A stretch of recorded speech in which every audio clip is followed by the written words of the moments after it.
Coverage you can count on continues with Glenn Marini's Sports Report. As of tonight, all that is old is new again. Take, for instance, the Homestead Huntington North rivalry. Last year, the Vikings shot the lights out, beating the Spartans in their season opener. First full night of the boys' basketball season as the Spartans, hoping turnabout would indeed be fair play this year in Boyd. We're going to pick this one up in the third quarter, and you may have heard of this guy, Caleb Swanigan.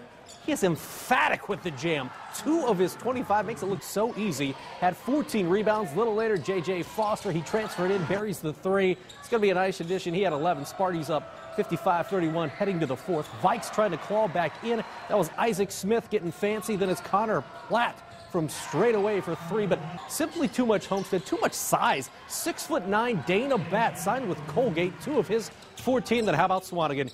You know what? If you're going to foul him, you got to take him down, or else he's going to posterize you. Swanigan and 1 on the jam. The Sparties proved why they are ranked 2nd in the 4A state poll. They opened the season with a 72-45 win. The biggest key tonight was playing defense. You know, it was the main focus. Those guys move the ball very well. They move it and they're running, even though they may not be as talented or as tall as us, but it was hard chasing them all game because they made us chasers. We just did a good job as far as finding their shooters tonight. So proud of our kids. They get all the credit. Just proud I'm part of it. The victory marked Chris Johnson's 300th career win, 79 at Dwenger. The rest coming at Homestead. Congratulations, Coach. Hey, speaking of coaching, Tim Reinking back for his 2nd stint as Concordia's head man. Cadets at Norwell first quarter. Norwell's Austin Hayden apparently. The bank is open. Then it's Bray Wilson. Foot would be on the line here, but Norwell still up 4. Wilson had 12 on the game.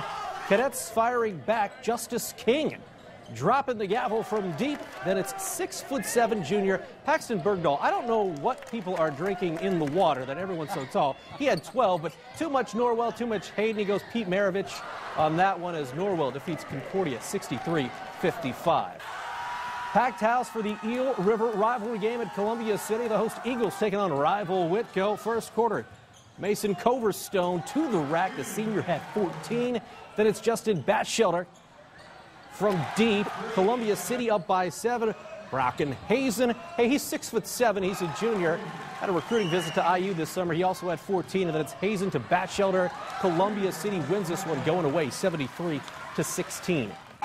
At Carroll, the Chargers facing South Bend Adams. Chandler White, keep in mind, coming into the season just 126 points shy, becoming Carroll's all-time leading scorer in the third quarter. That was Kyle Mallers. He had 13. More Carroll. How about Mr. White? Fancy on the reverse, 2 of his 23. And the Chargers, well, they weren't even sleepy. Jacob Redding ahead of the pack for 2 of his 17. Then how about young Mr. White? Again, the Toledo signee, finishing as Carroll wins 81-67. Final stop tonight for high school hoops. Southside at South Bend, Washington. First quarter, watch this. Trey Maston.